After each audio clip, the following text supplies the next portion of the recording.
Monire matandalauli mwuli mwachoma bwanji maswera bwanji moni tusindire uli tusolere uli malokeratani mosewa mboma anthu namba 29 kumegula malawi ambiri patikula pansi tikupatse moni nanunso kumene muliko muzilankhulo zanu zimene mukulankhula mayiko apereko. Lero ndi tsiku lachiwiri pa 14 November mchaka cha 2023 pangotsala mwezi umodzi kuti chakachi chithe.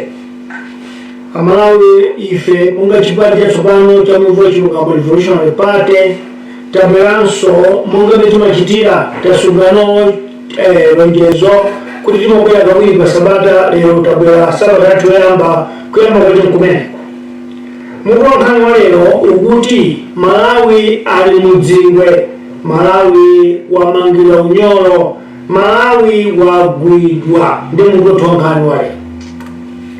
Pamene tikubweretsa mutu uwu tikukumbutseni kuti sabata yathayi tinabweretsanso mutu unena kuti kuyendetsa boma ndi ntchito ya anthu odziwa kuti ndiwo amene a dziko osati zidakwa za ndale. Tidatero last week sabata yathayi, ndipo tidapemphanso nzika za Malawi kuti tsiku lolemba osatsegula wailesi nkumvera zimene zidakwa za ndale zikufuna kuyankhula zitichita chipongwe dzikoli potsitsa ndi kugwetsa mphamvu ya ndalama. Tidatero koma mkhale tidatero lero ma revolutionaries ambiri anakakamiza kuti munayenera mumverebe basa mumvere uthenga umene nduna ya zachuma yapereka lolemba limeneli, chifukwa pamene muonapo yankho komanso pakhala chitsogozo choti muzindikire kuti kodi dziko lathu lipite kutsogolo kapena iyani. Ndidali ndi nthawi yomvera chifukwa cha mawu anu a Malawi kuti timve nawo, koma pokumvapo ife takhumudwa kuti nkhani imene anduna azachuma amene akuyankhula ndi yakugwa kwa ndalama ya dziko ndi ndondomeko ndinji zimene achite kuti dziko la Malawi asamve kuwawa. Tsoka ilo monga tidakambira palibe yankho iliyonse yabwera yofotokoza kuti kugwa kwa ndalama kumeneku kuchitika chiyani. Boma likukonza ndondomeko za mtundu wanji kuti ndalama isamveke, kugwa kwache kwa Malawi kusakhudze asamvena kukuwawa. Palibe. Bambo Chichola atabwera tikuyamba ndi masomphenya athu oyamba. Masomphenya athu oyamba ayote anduna azachuma adayitanitsa msonkhano wathu wankhani. Msonkhano wathu wankhani kulikonse kumakhala kuti ndi kuwiri, oyitanitsayo afotokoza zimene wabweretsa, alole athu wankhani afunse mafunso pa zimene wanenazo. Koma Malawi tidabwa tonse kuti press conference kapena msonkhano wathu wankhani udadzakhala tsopano ngati post office yokaposita kukalata.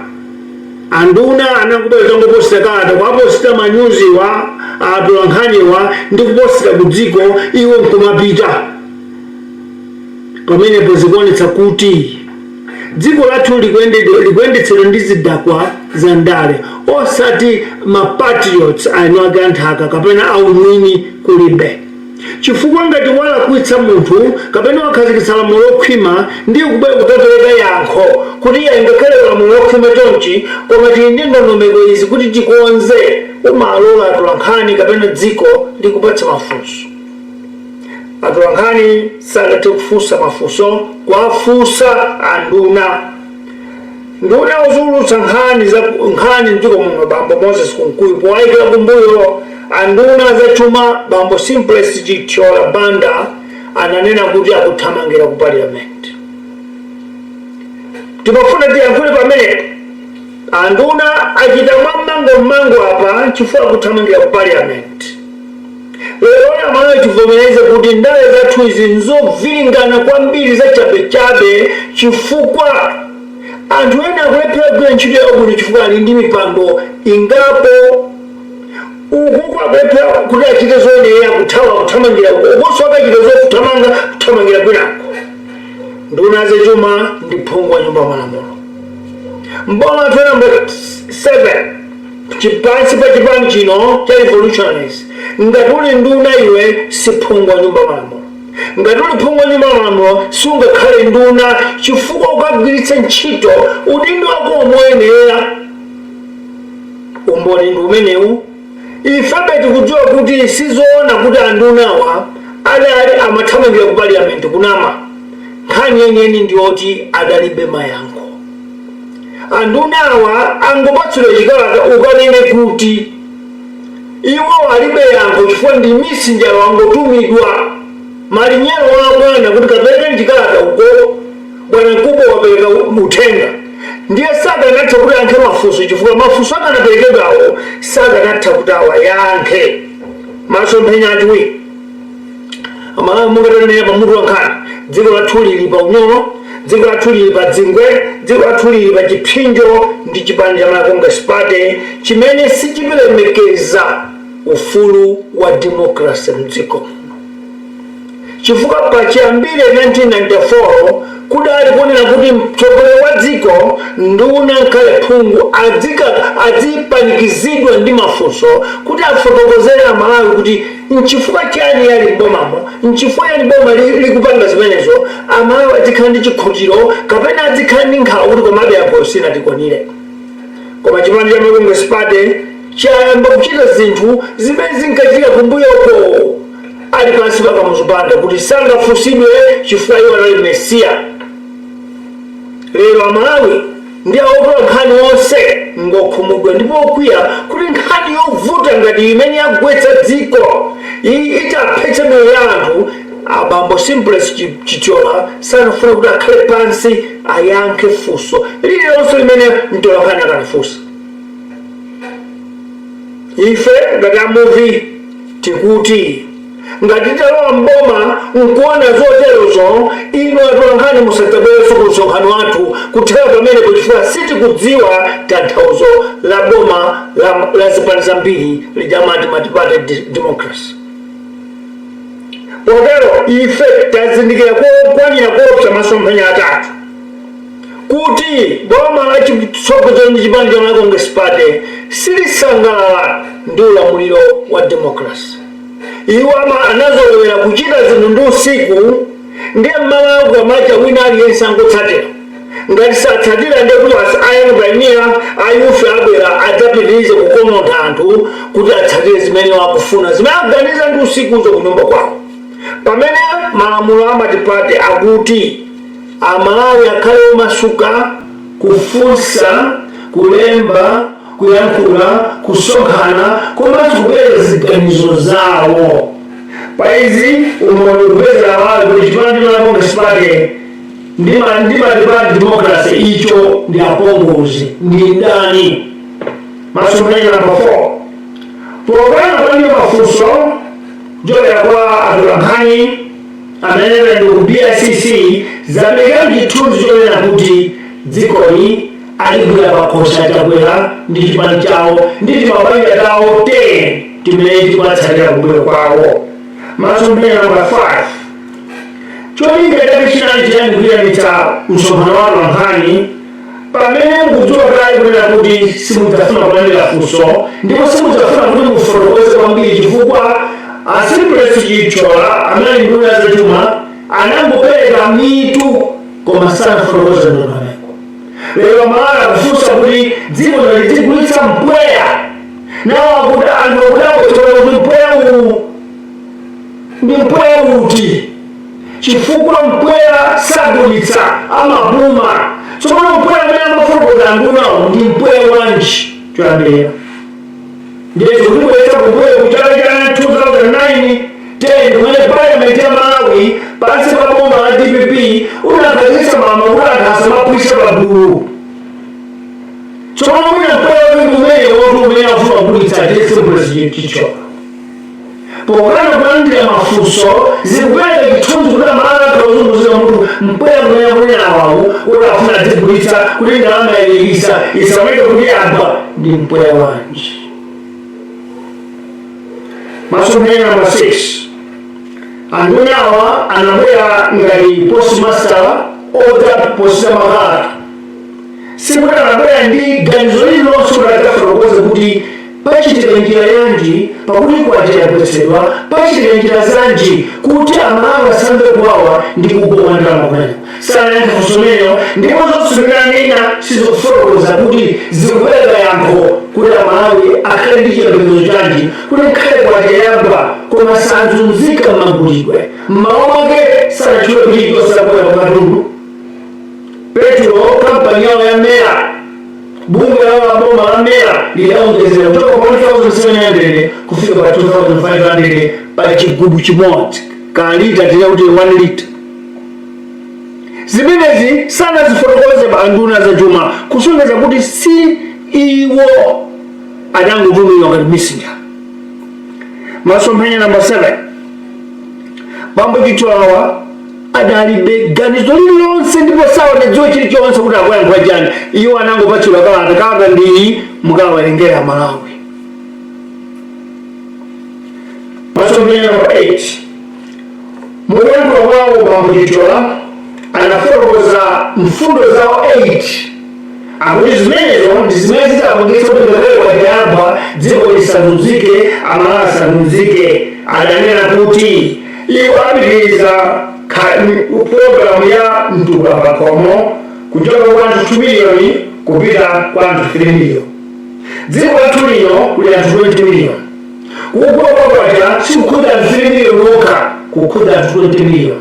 Koma atichwa bane ndipo mawana Congress Party ndi mabanja awo ena onse 10 anena kuti kuonjezera mtukula pakomo kwa anthu kuchoka kwa 2 miliyoni kufika 3 miliyoni ndiye kuti amalawi samba kugwa kwacha. Somera mkulu sakudziwa zimene akuchita ndipo sakudziwa zimene akunena.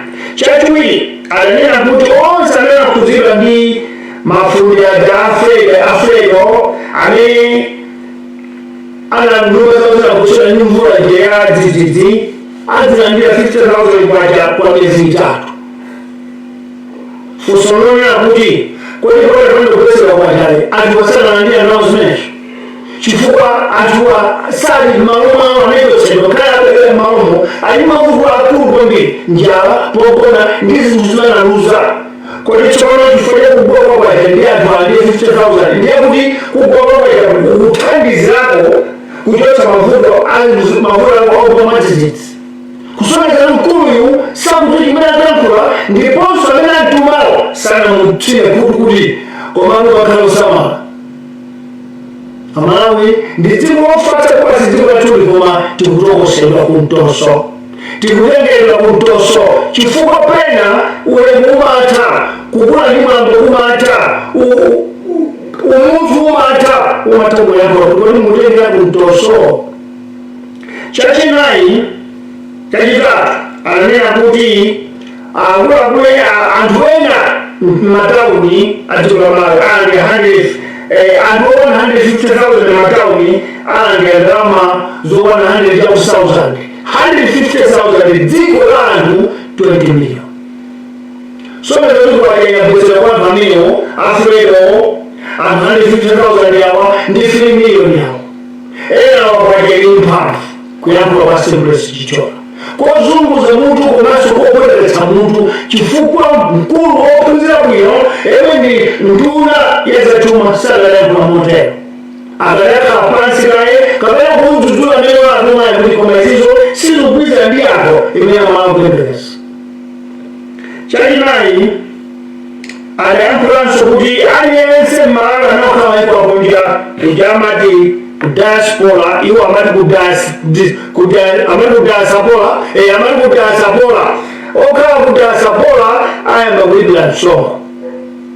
Ine ndinofuna ndikufunseni anthu inu kuti mukudziwa kuti Malawi mayiko akunja amalipira msonkho dziko limene alilo, akakulipireni inu akubwera kunyumba ndimesa akamubwera kunyumba pa Mwanza, pa Chileka, pa Kamuzu International Airport, pa Songwe, pa Mchinji, pa Limbuli mpamene amalipirapo msonkho. Tsopano kuti adulira msonkho alikoko kunja.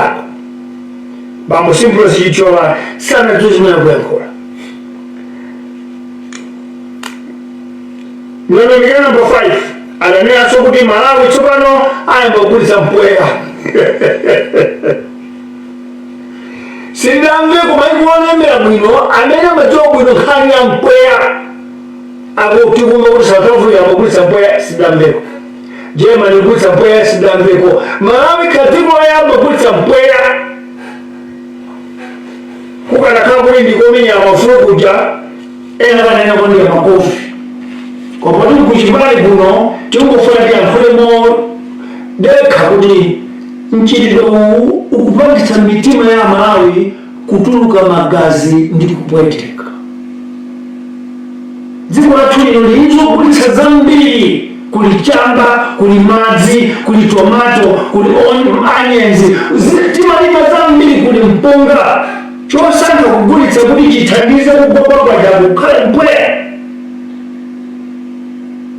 Tidapita kwa fufuzo kwa kutoza mpweya manena kuti ndi mpweya wapangitsa kuti nyengo somasina mwambamu akuti ya green gases za sababu bwanji katiko katuka mkana mmoja ndi mpweya fokwa ni laudi ngabulitsa pa nkhala ngedimene 180,000 square kilometers kumkonitsa kuti ngakhala ndunachua zimene akula chipala cha mafuso pasala nachataka kuti Malawi mpweya ndi wati mwina kanama kuti yayi ndi magamba mpweya ndi ngabala ndi polisi mwina chifukwa sakudziwa kuti akuti bwanji chipala kanana cha mafuso. Cha number 6 ananyazo kuti Malawi amagulitsa chamba. Mukuyamba malonda achamba lero funa magwetsa ndalama simunaganize kubuya koseko kuti ichofunika ukachigulitsa. Takalumuzunzira ndi foni wabale uyu amene sakukhala ndi alimi athu sakugwindwa naye bwanji simunakonzera nthawi imeneyo kuti chamba chizigulitsidwa. Munagambekeza kuti mudzagwetsa ndalama ndi mudzayamba kugulitsa chamba. Nena kodi mpano msika waja mutenda kuti chifukwa tauzidwa dzanalo tikuyankhula kuti bwanji wasambagulitsa chamba. Inowe yaboma munafuna kuti maiko ena akukaniza kuti kwati kujamba yetu chitakuse ngachikulusa dziko lichungwira kuna kwake. Ndiye lero mukwanitsa kuti yamba yetu kutsona maiko amene kapena mudzikweza pandeke. Komanso maiko amene mapezera kuti chamba ngati abambo anduna za chuma. Nthawi zina munthu akakutuma kuti kuyapozo simukumva kumauza kuti yazigumuna mukachite nokha ine sindikumva ndikaposa nazo. Maso ayabuna maso gaya number 7 ndo number 7 mwana kuti chifukwa kukopa chako kwa chakumetu boma lano liyambitsaso bungwe lijala Malawi Development Corporation MDC. Sikujua kuti MDC katsegulidwaso ndiye ndalama yako ajayikwera pati chifukwa benzili pano kuti boma limechi chonse ndalama zomwe kuti mukambitse bungwe limeneli lifuna ndalama chifukwa limafuna capital. Ndiye kuti ndalama simuzipeza soneza kuti iso ndibodza.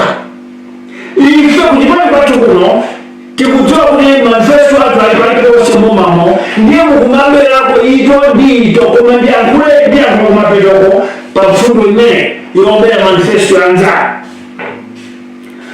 Yomaliza pa namba 8 munanena kuti Malawi wabweka kwambiri kosayenera bwera kwacho wabweka kwambiri ndalama kosayenera. Ndiye pachifukwa icho mufuna musiye kubwerekako mamuke mutigulitsa mpweyawu kwadula so kwadulawa komanso kumagulitsa chamba. Ife timafuna byankhulezi boma lanu amakungesipati bambo Simpress Chichola sili kudziwa chilichonse kuti dzikoli akulitengera kuti sili kudabwa lanu pamene mwayika masomphenya 2063 chifukwa 2063 ndi masomphenya amanyazi kuti bola ife tidzakhale kulibe tisadzaone tisadzakhale manyazi ndiye tikhazikitsa masomphenya adzaoneke ife titamwalira. Chifukwa ngati mufuna kuti mukhazikitse masomphenya odzaoneka ndi maso mmoyo mwanumo simunganene kuti kupita tidzika mwaza ndalama kwapatsa anthu kachitransfer ikatha imeneyo kachitransfer adani ayang'anenso kwa inomo ndiye mukalephera kwandi kubwereka bwanji osanena kuti panopata kunzala timachini tingapo tiapatsa anthu m'midzimu m'makwalala m'makukamu adzipika buledi wawo adzipika mandasi awo adzipika zina ndi zina namagulitsa tiapezera timisika kuti ndamakhale agwa koma amakhala nchochita ndiye 50,000 imeneyo igwira ntchito kuti ikatukule miyoyo yawo osakakaike palilime apeza kupereka chithunzi chokwanira kuti boma la sipate nkhanyaza chuma sinzawoyi simulamuyi ndi mpongozi sambekeza naye zaonetsera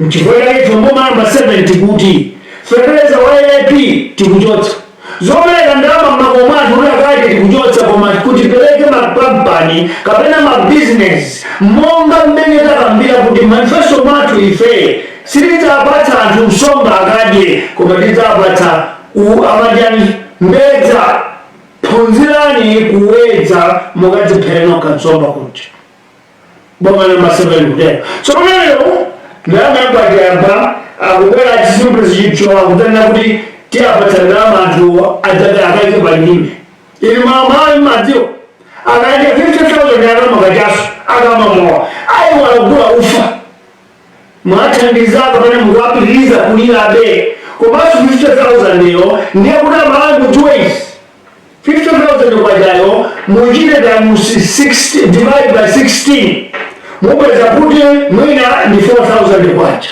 chifukwa kwachayo yabwa ndi 16 tambapa 100 kwacha yonse le so mazani 50,000 ka 105,000 singagule chilichonse nkutha mavuto ayi apa anduna za chuma sana yake fuso lilonse la kugwetsera kwacha koma anamuzandi allowance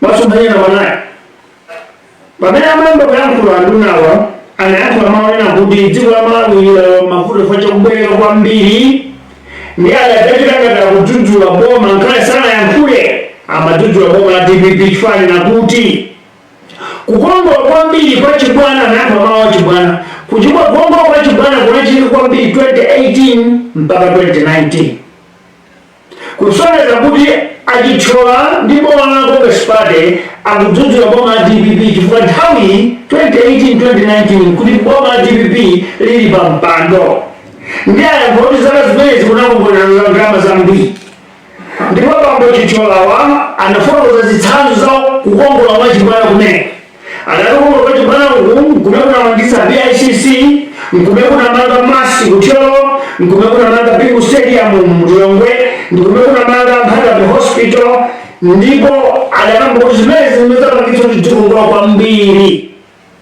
ndiye ife masumenya namba 9 timafuna kuti tiyayankhule ngati chipale chatsopano tikuyankhuleni landuna tiyankhule boma lanu kuti ndinonama chifukwa pamene muna boma la DPP kapena kuti kukongola kunadzachitika mwa chibwana 2018-2019 zimene mwazitchulazi sizinamangidwe 2018-2019 BICC, MAST, Bingu Stadium, Mpanda Hospital sizinamangidwe mu 2018 kapena 2019 zinazonza kumbuyo 2012, 2013, 2014, 2016 so pano mukamati kukongola kwa chibwana kunachitika mu 2018 mpaka 2019 nchifukwa chake dziko lagwa pamenepo ife tikutsutseni kuti osanamiza Malawi ife tilipo chifukwa chipani chotsutsa ndi ife chatsala ndiye ife tikuwuzeni chilungamo poyankhulira Malawi wa apopo mwanama kuonjezera kumaso page namba 10 tikukumbutseni bambo chichola tikukumbutsa na Congress Party ndi azikazana onse te kuti pamene mmatenga boma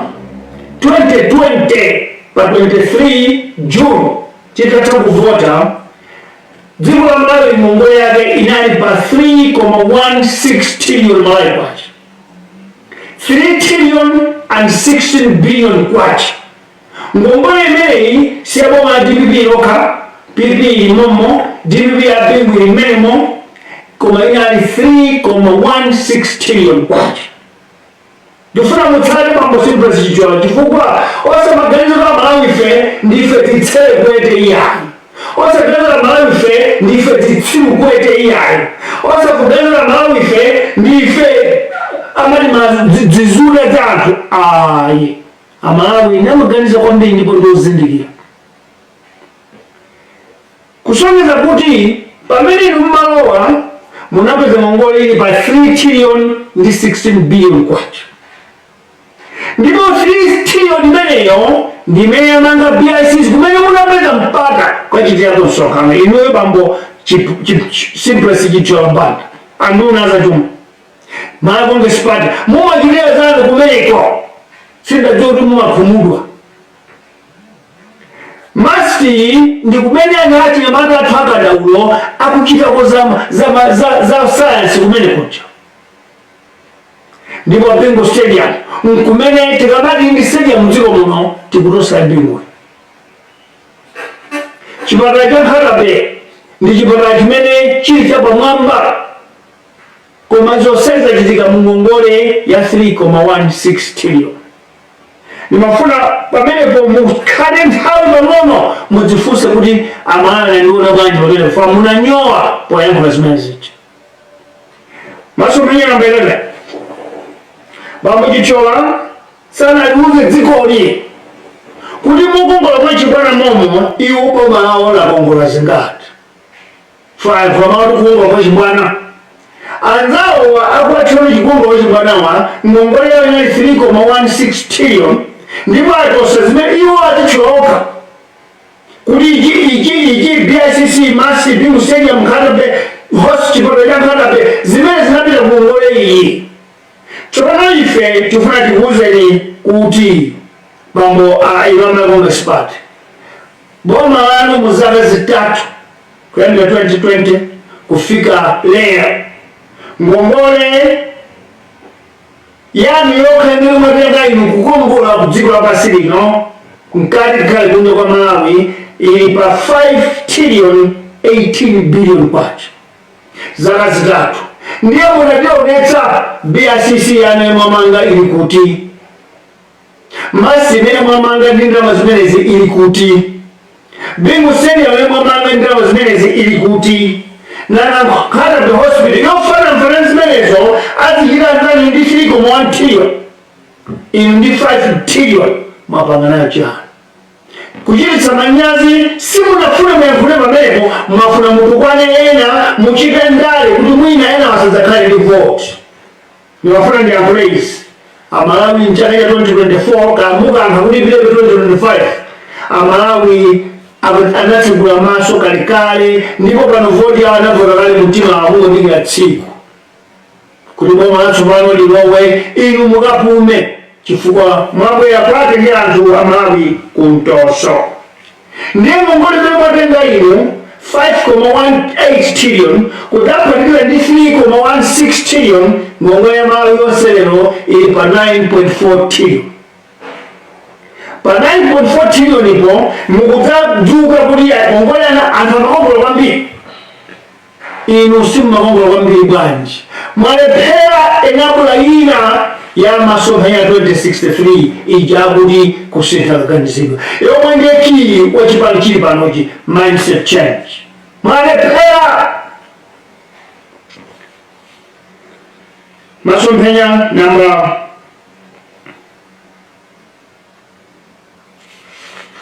13 nchifukwa chani bambo Simplesi nduna za chuma bambo Simplesi Chichola Banda munasankha kuti mukayipitse nkhope ya chipani china pamene tchimo lonse ili ndi lanu la Malawi Party ndinu ngati nduna? Bwanji munaganiza kuti nchanzeru kuti mukayipitsire dzina ena amene ali mchotosa, ndipo ichitana panga iwoto nkumene mumachita misonkhano yanu ndi apresident anu omwe amakhala ku BICC wiki iliyonse. Ngongole yawo 3.16 trillion ya inopadoka 5.16 trillion 18 trillion. Mwapanga chani wasayipitsa dzina anthu ena pamene mwalephera nokha. Mindset change ya which mwani pamene nonse Malawi Party. Video number 13 masomphenya number 13 ndale za Malawi lero zikuchita kumanitsiratu kuti za zopembedzana ndi zolemetsana. Nchifukwa chake maunduna akazembe mipando imeneyi amasankhira anthu kuti siyakhala sotera kudziwa chimene akuchita. Chitsanzo, anduna Assemblies Chichola sakukwanira kuvala nsapato za nduna ya zachuma, sakukwanira. Apeweratu potero ife tikuti bambo Chichola akwenye kuti achoke pa unduna umenewu, mwina abwere asosteni Gwengwe. Bora ako amati kufotokoza zina zote amalifa kumanya kuti koma munthu akudziwa chimene akunena. Koma Assemblies Chichola sana tuchi chonse ndipo sana alipatse dziko chiyembekezo ndi chikhutiro kuti zimene akuyankhulazo nzoti nkuzikhulupirira. Masomphenya namba 50. Ngati chili kuchuma cha dziko lino chingatsitsimuke kuimfa kwake pansi pa boma limene la Congress Party, choyambirira chodino achipande Congress Party ndino Assemblies Chichola muambe kuvomereza kulakwa kwanu. Nanga timufuna chuma chitsitsemuke, muvomereze kulakwa kwanu kuti atinakongola kwambiri. Komanso katangalira mulekelera kwambiri, tikumulekelera kwambiri mpaka pa Anti-Corruption Bureau mmene munatango iba Jackson ogonetsa uja pompaja lichigonere sinadzuke mpaka lero anthu 100 amene akuti anthu 84 amene akukhudzidwa nkhani ya sata a president yakwera sanga achule. Amene anachula ndi uyu amene asakufuna ime naye inso pofuna kuyipitsira dzina kuti akhale wakuba. Lero nkhani ikapita ku khoti ikumakhala ya makamera okamvera mkhotimo adzikhala kusankhira kuti asadzaulule kuti kunja kuno Saulo Silima ndi chani za chikalata chosayinidwa kuti azumisata alandire apereke ziphuphu kwa Saulo Silima. Masomphenya namba 16.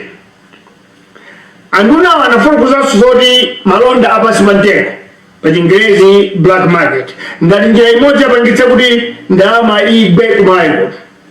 Ife timufuna tifunse kuti kugulitsa pa black market ndi kugwa ndalama zikufanana pati, timufuna tifunse umene apa zikuonetsa kuti boma achipanja ma Congress Party lataya nzeru sili kuzola imene kuchita ndipo sili kuzola chilichonse pa nkhani ya zachuma. Umboni waonekeratu chifukwa kumatipatsa zifukwa za uku mavuto ali uku. Pofotokoza anduna oulutsa nkhani kapena iwo omwewa achichola anayankhula nkhani ya matenda a kansa kuti munthu akadwala matenda a kansa ndiye adzera kumwendo amamuwuza kuti mukhale ndi moyo tidule mwendowo, ndiye kuti tidule mwendowo mukhale ndi moyo kuposana kuti kusiye mwendowo mufe nawo.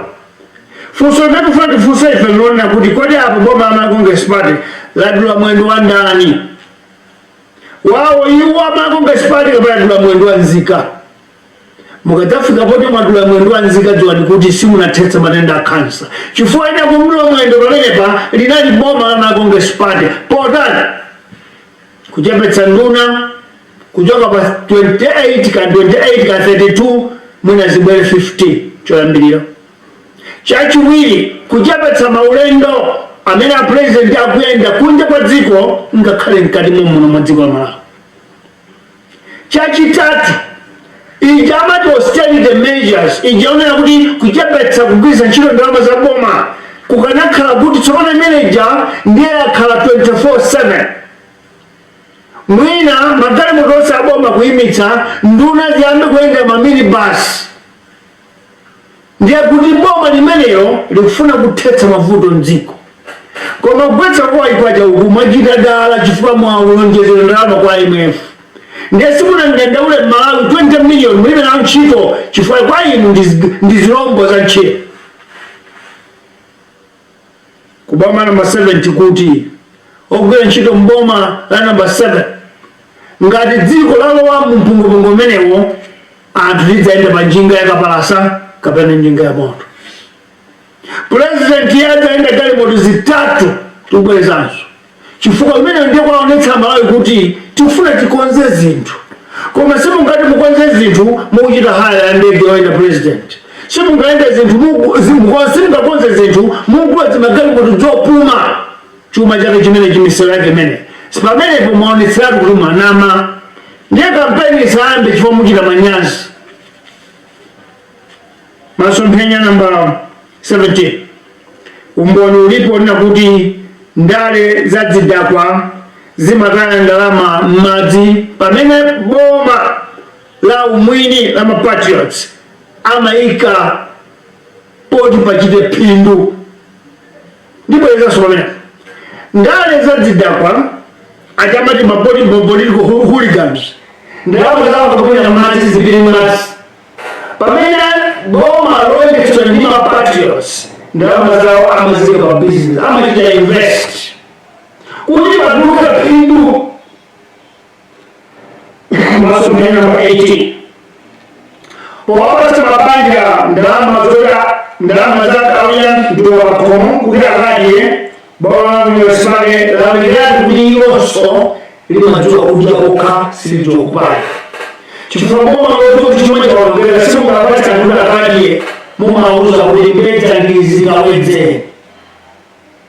Boma namba 7 ndiye fungu choyamba mala sandira ndalama koma apatsire njira ndinoneko zoyamaliza ndalama.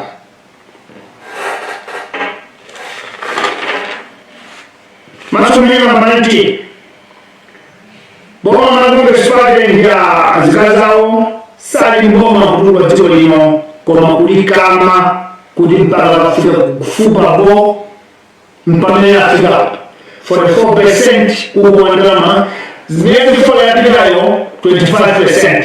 Nkalimu mwabisira pa 19%. Nkalimu mwabisira pa 94%. Leo hane kwa yose ndi 16 tambala.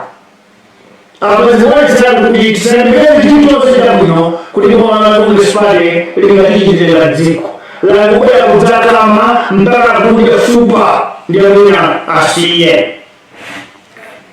Mwani sanzo picha ndio kwa munisipale karibu mabili na ndama kuoje kukula feleza wa AIP. Kwa machana jili yose ya mawe chikalile.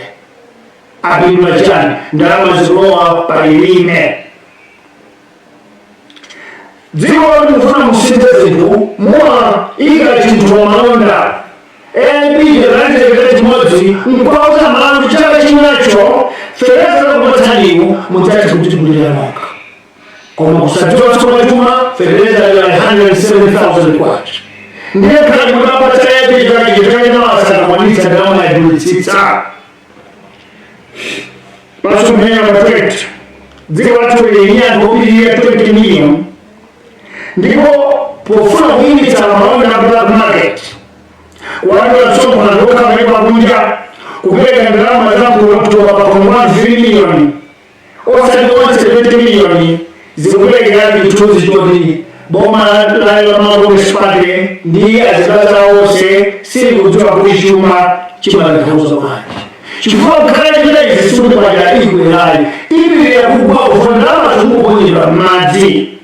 Masomphenya namba 21 boma utokole mambo munisipale ni mbali moja ngisamanyazi njono yoko mbitsa komanso so umuntu komanso ali maganizo agitsogozo agutogolo nchibole video yao ili 2063 pamene akuzora kwa South 2063 ndipo ngakhala kwa ilo zarate chaka ilo chakitatu sana ndilosera kuti nsanamira zoni chakuti kupita kwa 2063 kapena kumaliza zarate katika hizi palibe sono za Japani chombo cha nthawi ya Malawi chabe.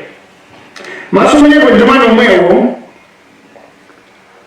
zikupeleka masomphenya na kuti masomphenya wajabwera kuli nthambi akuti inabula pa Chingerezi. National Planning Commission auzidwa ndiyajabwera kuti ndi masomphenya 2063 tikazikitse bokoletsera magolo okoletsera pa Chingerezi kuti inabula. Mwaimodzi mwa chigolo imeneyo ndi kusintha kaganizidwe mindset change. Kwa boma munisipale ngakhale kazikitsa mfundo imeneyo sadwa kuti mindset change nchiyani chifukwa iwo achita zimodzimodzi zina maboma ambuyo mawachita sizikwanitsa kusiyana kulikonse kuona mandalama ndi kuposa so maboma ambuyo kugongola ndiye kuposa mambuyo, umphawi ndiye kuposa mambuyo, njala kuposa mambuyo, kwaguliro kazintu kudula kuposa mambuyo. Ndiye mindset change ili pati chifukwa ichi chipanja makunde sipali chapanya kale ndondomeko ya masomphenya 2063. Masomphenya 22 kusowa kwa nzeru zaka sinziro kama maganizo kapena kusamvetsetsa kanthuzo wa mindset change chipanja makunde sipate chaoneka kuti chikunama pa chilichonse chimene kuchita chifukwa amayankhula izi lero kukachita ubozina. Mindset change imene ili pa mbali modzi ya masomphenya 2063 achapera ilepera chifukwa mindset change yawo itakhala yoti ndiyoonetsetsa ndiye kuti babu simple zichityola anganabwera tampula nkhani yawo mosadzikitsa manyazi akanena kuti vuto lathu ndalama kwayekwa chayagwa chifukwa choti ife mboma anthu mutitalowa tiyetalilera katangale tadzakongola mpaka 5.18 trillion. Ndiye zimene zija zapangisa ndalama kuti ife sili magulitsa chilichonse timangoyika mkamwa mangolowetsa ndalama za mkamwa mangodya pachifukwa ife tazindikira ndiye tifuna tisinthe nchifukwa taipetsa kwajayi kuti mwina tikachipetsa katangale komanso tikambogulitsa zinthu kunja ndiye ndalama ikwera amala yanamva. Koma pakuti nzeru zachuma mvuto mulibe mboma mso mulibe nchifukwa chadzanya kuti ayi vuto ndi malonda black market. Ndipo ndiyankhule mukatang'anira kuvomeza zolakwa zanu mutadzera boma simulita, dziko simulita, kandi banja simulita, kandi kampani simulita, kandi ntchito simulita, kuti muchithe chinthu mindset change imati vomerezani kuti izi ndakutsapo ndikonze ndiye mindset change ndiye kusintha kumene.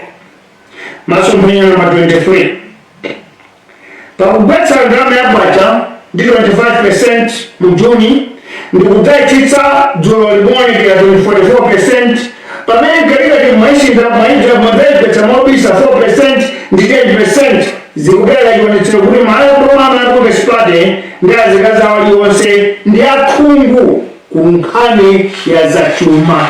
Sagittarius Masomphenya namba 24 maiko ena kumene chuma chikafika kuti chabva chonchi chafika pa mwezi ulipa nzika zimadzuka ndipo zimayamba kuyitana kuti achisankho chichitike mufuni asadikire kalenda chifukwa awati mphawa.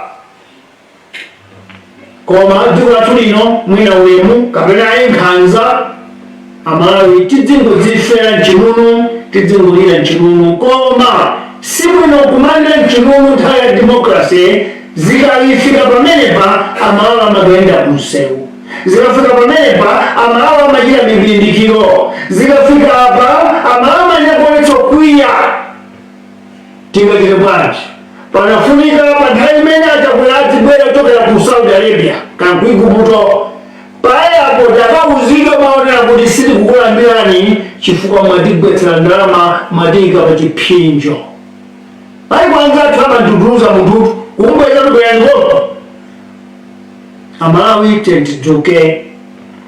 Masomphenya namba 25 chipanja mango sipate ndi nduna yawo ya zachuma bambo chipyola sana chilichonse chofuna kuti ateteze kuwawa kumene amalawi akumanako pakugwa kwacha sana chite chifukwa chake mitengo yamba kukwera tsiku lomwelo mpaka masitolo ena adatsekedwa poopa kuti tiyakwezera banja malawiwa tingodzuka kukweza mitengo masitolo ambiri ndi amwenye adatseka kumva chisoni kuti meza kemo ngati tikweze tatukataguli ndani pachifukwa ichi boma adabwera sili kudziwa choti lingachite pa zimene aziyamba okha zogwetsa mphamvu ya ndalama. Masomphenya namba 26 chinthu china chopsetsetsa chimene chingabwere kapena chimene chabwera ndi kugwetsa ndalamayu ndiye kuti mafuta oyendetsera diesel oyendetsera business ngati diesel petrol mafuta zakwera kuchoka pa 1700 kufika kutali kwambiri 2500 kwacha. Uku nkuonetseratu kuopoera kuti chilichonse m'malawi muno kandi uhule udula kana ndi mowa zopanda ntchito zidula chifukwa akweza mafuta. Unduna wa zamalonda tikamba kunena kuti salekerera makampani ngokweza mitengo mosabvika bwino. Bwanji osakauza amene kuti musakweze mafuta motero. Mufuna amwenyewa kapena anthu omwe afusi mudziyakakamiza pamene boma lanu lomwelo lokonza za mitengo la mera lakweza mafuta choka pa 1,700 kufika 2.5. Ino atrade mwachita chani kwa mera. Zamakomera mbuzi kunda galu pamawa galu amatabwezera.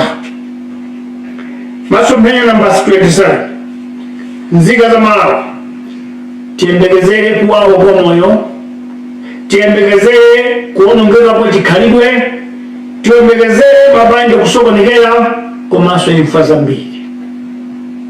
Chifukwa kugwa kwa chakuku kwagwetsa chilichonse ndi moyo umene. Pachifukwa ichi tikupemphera Malawi nonse kuti nthawi ino tiye tidziunguza pamene ali bize kugwetsa chuma cha dziko lino, kugwetsa mphamvu ya ndalama ya dziko lino, tiye tidziyang'anayang'ana pakati pathupa Davide odanga chasankhidwe kuchokera kubusa kuti adzayendetsa mtundu wa Malawi ndani. Kachisakuchitireka mawa kayakakamirabe anthu kuti chilike 2025 koma ntchito yathu ndi imeneyo pano. Tikumwa kwawo choncho, tikulira choncho, tikugula modula choncho, ntchito yathu ikhale yang'ana kuti kodi Davide tikamtenga kuti pakati pathu. Ndimafuna ndikuwuza kuti Davide alipo ndithu, sikuti kulibe. Alipo. Mulungu siopusa anakhazikitsa pamene kuti ana 9 alipo koma kuli mmodzi kucheko akuweta nkhosa. Masomphenya namba 28 pachifukwa ichi tiyitane akuluakulu onse amipingo odziwa za chuma ama odziwa malamulo komanso bungwe la Public Affairs Committee komanso mafumu onse a dziko la Malawi. Nthawi ya msonkhano yakwana kukhazikitsa msonkhano nkwina la boma la Congress Party ndi azikazi onse kuwafunsa kuti mufuna muphe mtundu wa dziko chifukwa cha kulephereka kwanu, chifukwa cha zimbwana zanu za makongolero ndi katangale. Mafumu mwini mphamvu yakulu monga mmene muyambire kupakali pano fa boma likubwerawo mudzakhala ndi ali nyumba ya Senate. Ndiye muyambire kupakali pano kuyitanitsa boma ili kuti boma likubwerawo mudzalikhwetembetsa bwanji, mudzaliyendetsa bwanji, chifukwa izi zafika popweteka atambe kuwawa ndi anthu kumudziko. Amanena kuti mwana amene ali waludzuko masalira kusana kwa amache amangofa ndithu. Mwana osalira kusana kwa amache amangodzifera. Lero boma la Congress Party sili kusamala zoti Malawi kumva kwawa bwanji. Fwayo bize kuba, bize konga ndalama za zisankho, bize kuchita katangale, bize kupondereza ndiyesamba kuwawa. Amalawi kuti tidzuke tilire kuti ambe aboma kuti akumva kwawa. Mwina angatembenuze. Masomphenya namba 29 pheya aliyense kwanzika ndi akuluakulu nonse la mipingo amachalichi amabungwe kungokhala chete tidziwire kuti Malawiyu ali pa tcheni ndipo tcheni icho chili pa khosipa. Posakhalitsa khosi likhoza kuduka nzika zambiri zimwalira. Masomphenya namba 30 njira imene akanachita aboma la Congress Party kuti achepetse mavuto akugwetsa kwacho kwakwacha pa 44% kunali kupanga njira imene singatheke chifukwa pakali pano sizingatheke kuti poti Malawi akugulwe ndiyeke tibwezereso chifukwa mzungu ku Amerikako wasaina kale kuti ndalama yagwa akukwaza na njira zoti apatsa chani anthu amene apatsa ndalama zingati. Koma kudali kwabwino kuti pakhale ndondomeko zenizeni zoti kugwa kwa ndalama kukhale kwa temporary. Tikamati January tikumva kuti chuma chikukwera koma tsoka ndiyo zimachitika kwa boma lomwe lili masomphenya, boma la mindset change. Ililo ili silikuona chilichonse, tsoka ndi imene la Malawi. Masomphenya namba 31 omaliza, kani namba 31 kufupi kumaliza. zipande zambiri chipande maikunga chipate akafuna kuti azikometse nkhope akumabera manifesto ya Muvi Wachilungamo Reformation Party. Ife timafeti yankhule izi fa Malawi ambiri akamutanda kuti mamba akubera ni anuiti tiyakhe musadandaule ya Malawi chifukwa injiniya amene amapanga injini yagalimoto si driver amene aikonitseya driver kwaje kuendesa galimoto koma kupanga injini satha. Ndiye muonere apa kuti MDC akwatsegula 2023 igwira ntchito yanji mzaka ziwirisi aitsegulaso bwanji pakuti ndalama kulibe kubera chaimo ake mchakuba basi munuwa chamadziwa nthawi machitidwe ndi ndondomeko zake. Masomphenya omalisa manifesto ya chipani chathu cha Malawichi cha malango cha Muvi Wachilungamo Reformation Party adalembedwa motsogozana ndi mizimu ya malemu Oganchirwa, malemu Masawo Chipembere, malemu Yatuka Chisiza, malemu Atati Mpakati, malemu Chakufa Chihana, malemu Dick Matenje, malemu Aaron Galama, malemu Twai Busangala, malemu David Chwanga, malemu Hale Nduga Silibanarusi, komanso saiwala my brother Edison Matafali. Silidongolembo upande mizimu imeneyo kutitsogolera ndiye musabeniza kuti ndife anthu amisala tidatsogoleredwa ndi mizimu yoti idzapulumutsa dziko lili. Palibe kuti aliyense ochitawo yandale angabe fasabudziwa machitidwe ake. Munali ndi ine Bantu Sanders Juma mukhale mdziko lopambana Amalawi ziko.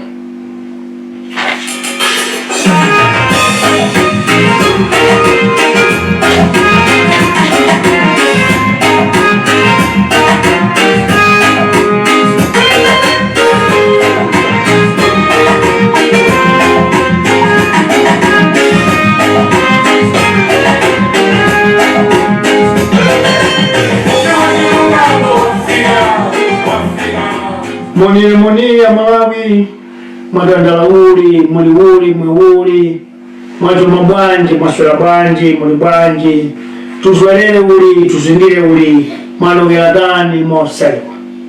In our 29th district where the majority of our people live, let me greet you across the world in the languages that you speak wherever you are. Today, Movisionary News, where our topic is Malawi under siege. The topic of the day, today 14th November, Tuesday 2023, the topic is our country is under siege. Fellow citizens, today when we usually come with our party's episodes called Movisionary News, in our last week Movisionary we gave the topic that government is a business of patriots, not political hooligans. If you remember, we said so. Government is a business of only patriots, not political hooligans. We said so. We further asked the audience of Malawi not to open their airwaves, radios or televisions to listen to the hooliganism of the Tonse Alliance government led by MCP, Minister of Finance Mr. Simplice Chichola, who was to speak yesterday on Monday. We said so because we realized and knew that if the person coming to address the nation is a man who has been sent or who has been sent to convey the message, is just a messenger who cannot say anything apart from delivering what he was given to deliver. We knew that there will be nothing tangible, there will be no cushioning mechanism to offset the devaluation of the kwacha. Why? Because the Minister of Finance was just a messenger. Come and read the letter written by someone else. Vision number one. Minister of Finance did exactly that. Call for a press conference and pass the message, but defied to receive any questions. Vision number two. Malawi is under siege. The country has been captured and is under hostage by Malawi's party, a party that do not respect democratic principles and values. That is the reason. Vision number three. Democratic principle number one say it will be the government of the people, for the people, by the people. Meaning, people will have power to ask, to know, to freely think, and freely choose. But, Malawi municipal government, with its Minister of Finance, decided to block and bar democratic rights of Malawians. Vision number 4. By declining to receive questions from the members of the media invited at BICC clearly shows that the country is under siege or under hostage. Vision number 5. Why call for a press conference and invite reporters and journalists when you know and you are aware that you are not tolerate to be questioned or asking anything to elaborate more? Why call a press conference? Why don't you just go to NBC, sit down there and narrate your story or read your message? Why invite journalists? What is the point? Point number 6.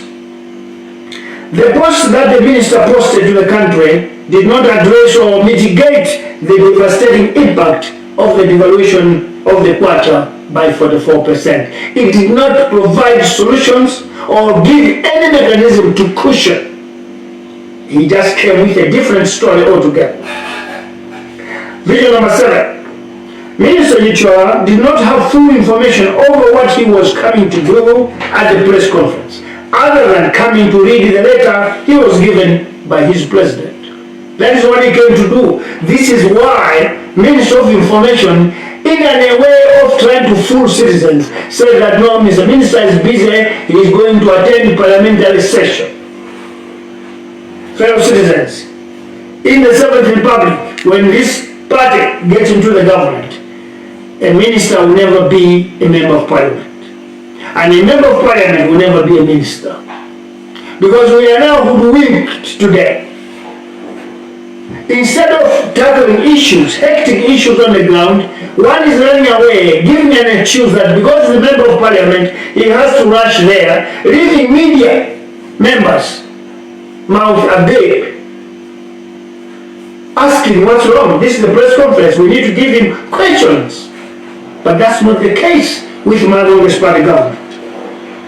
Vision number 8. In his speech, Minister Yichwa narrated the following as mitigation measures to cushion the impact of deadly devaluation.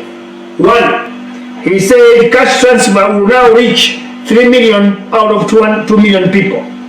2. He said victims of Cyclone Freddy will get 50,000 kwacha for 3 months. 3. He said about 150 town dwellers, 150,000 Malawians living in towns will receive cash transfers. Number 4, he said people in diaspora, Malawians living outside our borders, will start paying tax.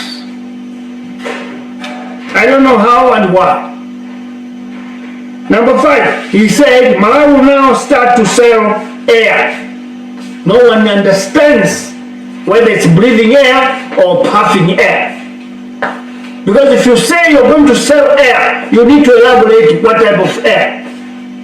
Some of us, when we heard that, we went into the encyclopedia, find out what air is sold. We are told it is air that mitigates green gases in the air. Now, a country of 118,000 square kilometers, do we have that capacity or volume of air to sell? There are countries in this world that are rich: South Africa, Zimbabwe, Botswana, Kenya, Egypt, Nigeria. We have never heard that they are selling air. This reminds us of a law that was passed in the deputy government in 2009 and 10, whereby they said public puffing, or they were saying puffing, was illegal. This is exactly what the MCP is doing. Senseless policies and senseless issues. Number 6. 6 years. The minister said Malawi will start to export cannabis.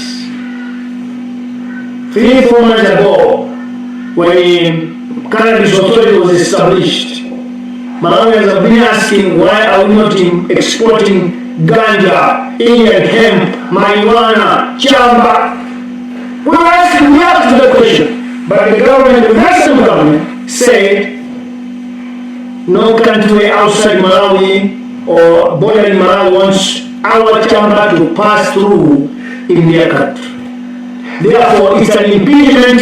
There is no way we can export. Today, Minister Ichwa comes in with the same topic, same solution as a cushion to the 44% devaluation of our currency. Then you must know that we are dealing with a government that has lost ideas, that don't know what it's talking about, and it has got no idea of what they want to do. Number 7, the ministers also said that they are going to revive MDC, the theft of the manifesto for MRP. Number 8, he also said that Malawi has borrowed a lot unnecessarily. That is his cushion. These are cushions according to him. Because all this that he created, as he said, number 8, he said, I'm going to cushion the devaluation of the kwacha. But let's ask each other questions. Will the kwacha rise when all this thing happen? You give 3 million people cash transfers. Will the kwacha rise up or get value? No. Video number 9. At the beginning of the minister's speech, he explained all the heavy borrowing and pointed to blame the DPP government of over-borrowing in the years 2018 to 2019. Minister Ichwa Banda reiterated that BICC must, in Cholo, Bingo Stadium in Lilongwe, Nkarabe Hospital, where there were the results of heavy borrowing. A person who don't have share in his eyes. A government that is good not share in its entirety. Saying that we have overborrowed, and that overborrowing built this BICC where we are making our we are holding our press conference. Are you not ashamed?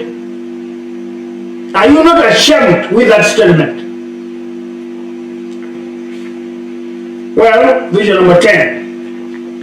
As an upcoming political party, MRP, we would like to inform the minister that he lied off of a borrowing by previous governments. There, it's a clear, it was a lie. Mr. Minister, you lied to the nation. When Malawi's father and its partners were taking over the government on the 27th of June 2020 from DPP, the national debt was at 3.16 trillion kwacha. And I want to say this, stress it clear. It is this 3.16 trillion that built Bingo Stadium, that built MAST in Cholo, that built Nkarabe Hospital, and that built BICC. 3.16 trillion. And I want to say it was not the DPP government alone. People's Party is also included. People's Party and 2 DPP governments borrowed 3.16 trillion kwacha. Now, Mr. Ichwa wants to tell the nation that it was wrong. He did not reveal or expose himself and his government of the heavy borrowing that has brought this country down.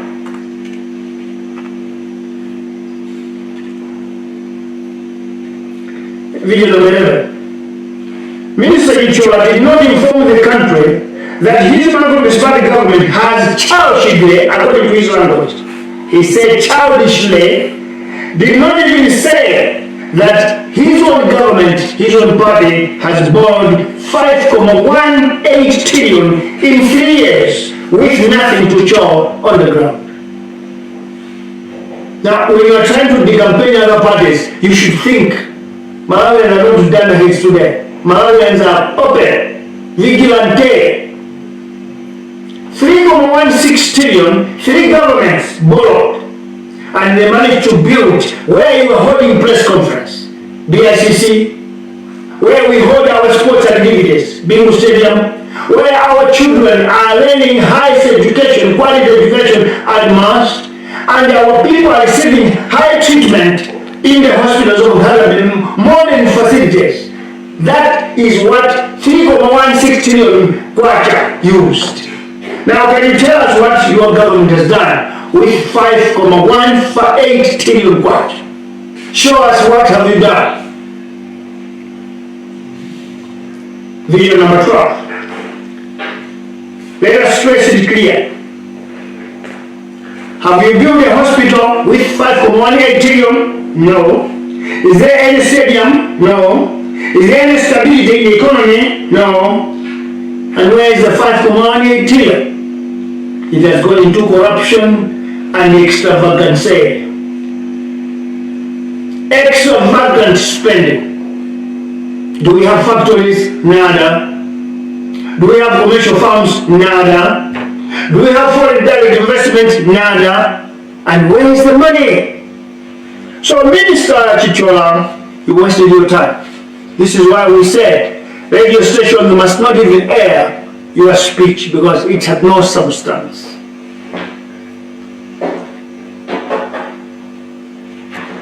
The question is, why did the minister choose to tarnish the image of another political party? Because that political party they were trying to tarnish has shown its fruits or examples of how they use the 3.16 trillion kwacha. Now, can MCB tell us what they have done with 5.18 trillion kwacha? Nothing. Vision number 13. Malawi politics is a conduit of appeasement and self-enrichment. This is why ministerial and diplomatic positions are given to incapable people, not to those who can perform and deliver. If MCP was intelligent enough and wise enough, they would take men and women that could be their ministers, who could be able to argue with them when they are implementing these ideas of devaluation of currencies.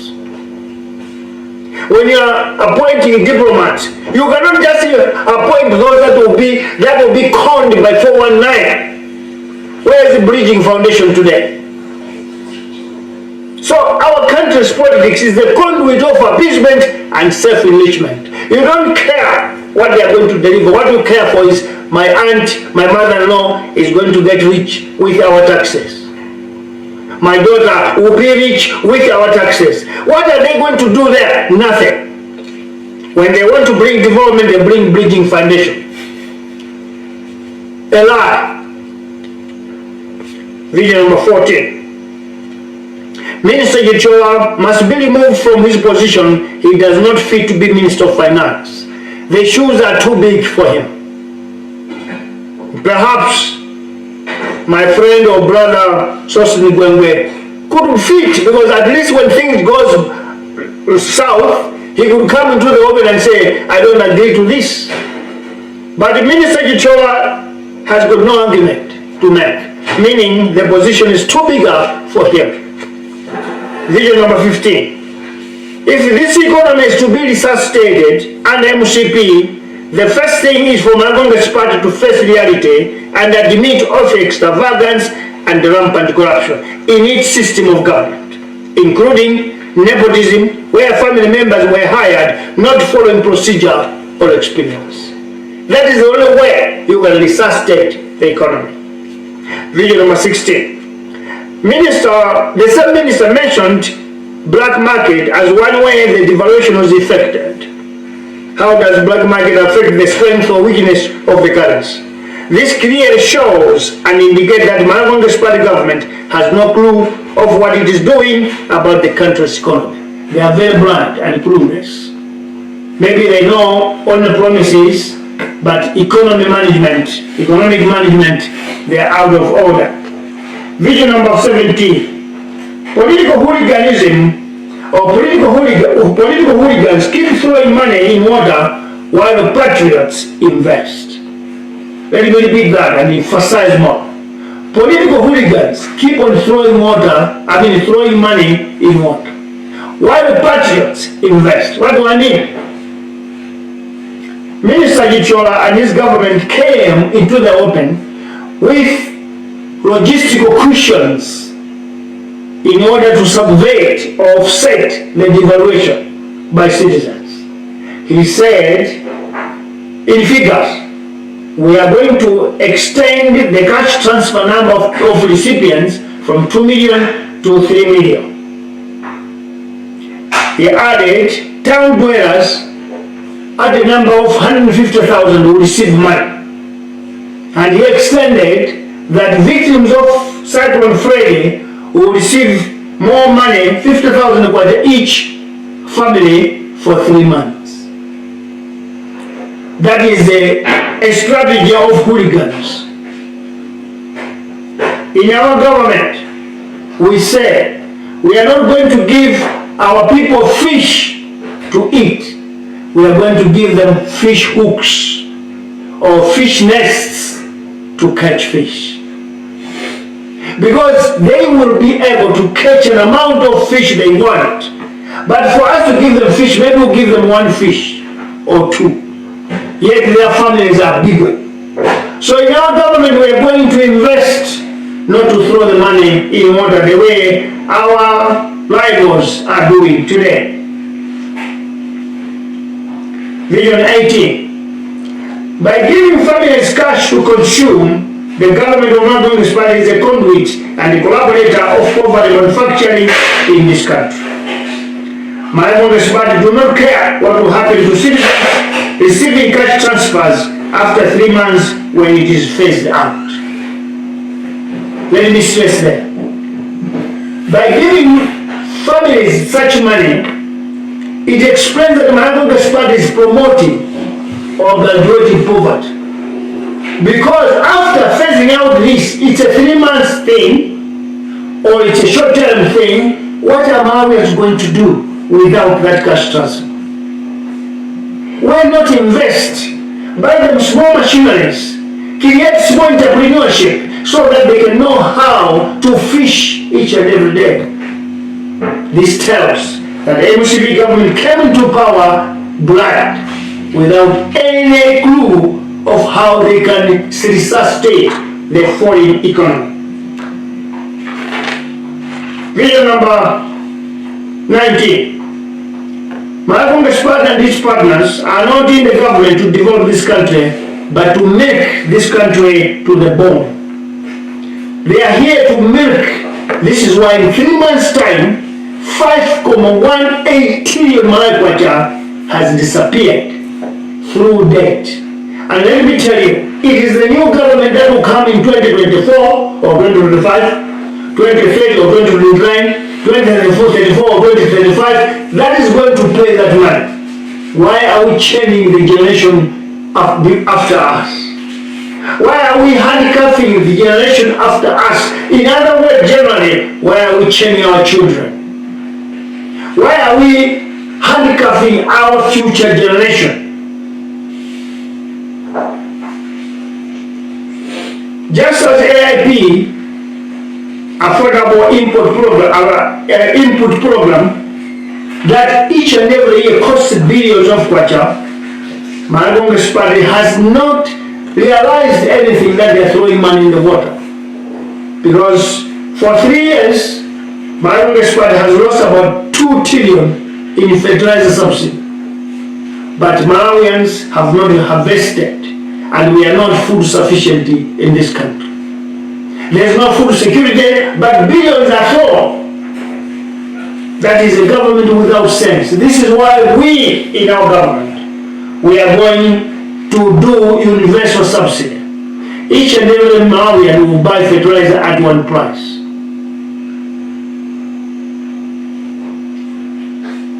Vision number 21. Malawi Municipality government is a party of no shame, no remorse, no moral values, and futuristic mind. They don't think. They have failed to follow enabler number 2 of its own development goal, 2063, which is mindset change. This is one thing that must tell every Malawian that this government is a failure. Because they have created their own vision, 2063, themselves, and they put enablers, goals, and enabler number 2 towards that vision, towards the attainment of that vision is mindset change. But Malawi Municipality don't practice mindset change. Vision 22. Lack of mindset change or misconceived understanding of the way mindset change has made the government of MCP completely fail the country.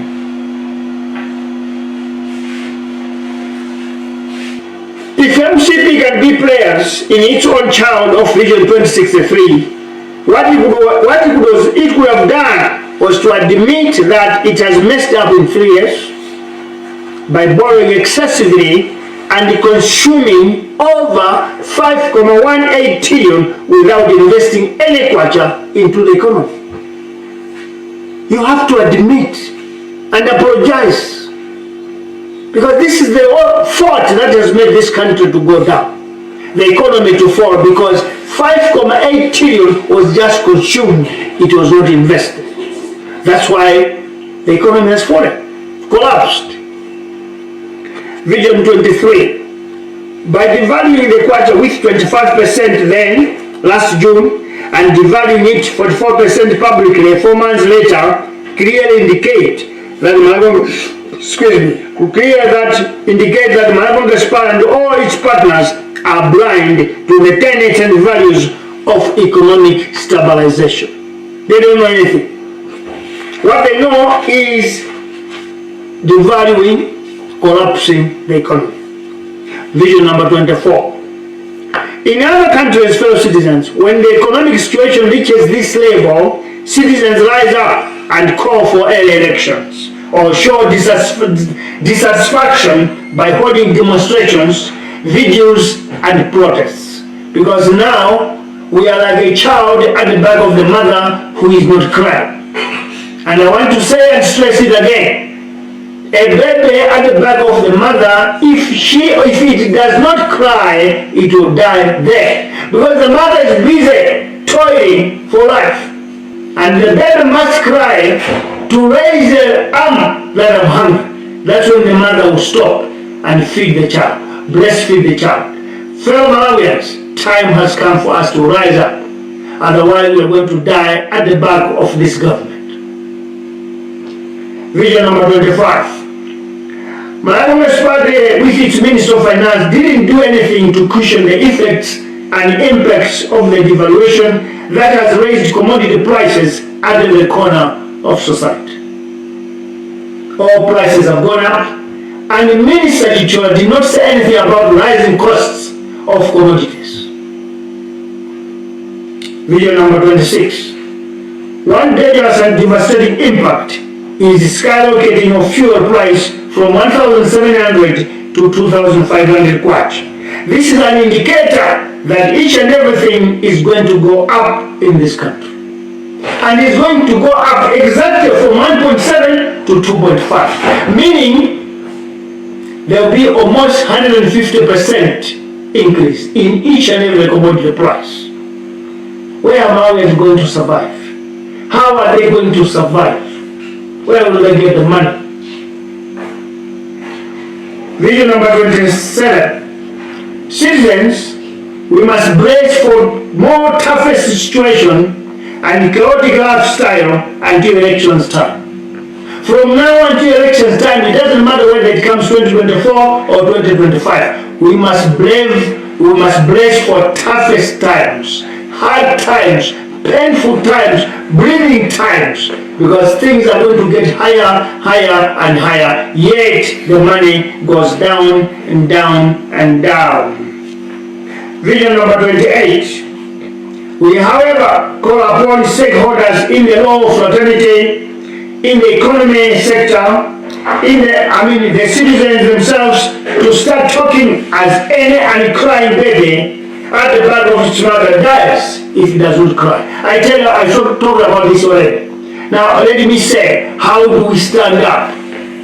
This is the moment 20 million people should sit down, gaze around, browse around, look around amongst all of us, who is the David that will be elected in 2024 or 2025 to be our liberator in this country. Let me tell you, all the children of Samuel in the house have failed. Men and women in suits have failed. but there's one child of somewhere in the bush there, and that's David. I'll not tell you who David is. It's you citizens who look around and find that David. That is the liberator and the person that will change this country. Vision number 29. Any silence of citizens and all other stakeholders will mean Malawi Party holding this country hostage and infringing citizens the right to life. If we keep quiet, if we don't do anything, we must know that we are infringed and our life is a threat to ourselves, or our life is at stake. Vision number 30. The only way to cushion the 44% devaluation is to bring back the Kwacha back to its normality, where it was. Unfortunately or impossibly, it's not going to happen, because IMF and World Bank has already signed, and you will see some hooligans supporting that a better devil is important. Can a devil be better? Can a devil be better? Some hooligans are saying a better devil is better. If that was the case, then we couldn't have prophets in this world, preachers in the name of Jesus, in the name of Muhammad, Ibrahim, and Imbona, Akafura, Maudi, and all those. We couldn't have them, but we had them because evil is evil, and the devil remains a devil. Vision number 31. Many political parties, including Malawi Party, in each quest to save their face, are copying the manifesto of MRP. But the advantage is that the architecture know when and how. That's the advantage. But the copywriter don't know when and don't know how. This is why MCP intends to revive MDC 3 years later after economic collapse. Where are you going to get the money to revive or revamp MDC? This company needs a lot of money, needs huge capital. In a collapsing economy like this, where are you going to get the money? That is just a talk or jealous of our manifesto. Video number 32 and the last one. Muvi Wachilungamo manifesto was crafted with ancestral guidance of late Autumn Chibwa, late Masago Chibandere, late Yatumbe Chisiza, late Adati Mpakati, late Yahufo Jihana, late Diki Matenge, late Aaron Garama, late Twai Kusangala, late David Chuanga, late Harry August Balarusi, and my brother, late Edison Matafare, the revolutionary himself. We were guided by these ancestors when we were crafting this manifesto. Nobody and no one was steal, because ours was designed with the assistance of our ancestral powers. Nobody in the hooligan will steal our manifesto, because we want to know when, how to do it. By this, let me say this to Malawians. It's time to rise up. It's time to wake up. It's time to browse around. David is just in the bush next door. We can find him. Have a great day. Let's meet again next, maybe Friday or Saturday if you're around. We'll come back and talk to you. Have a great day. MRP is going to be there, legislated or not. We are not going to back off, because we love this country and we are patriots. Thank you so much.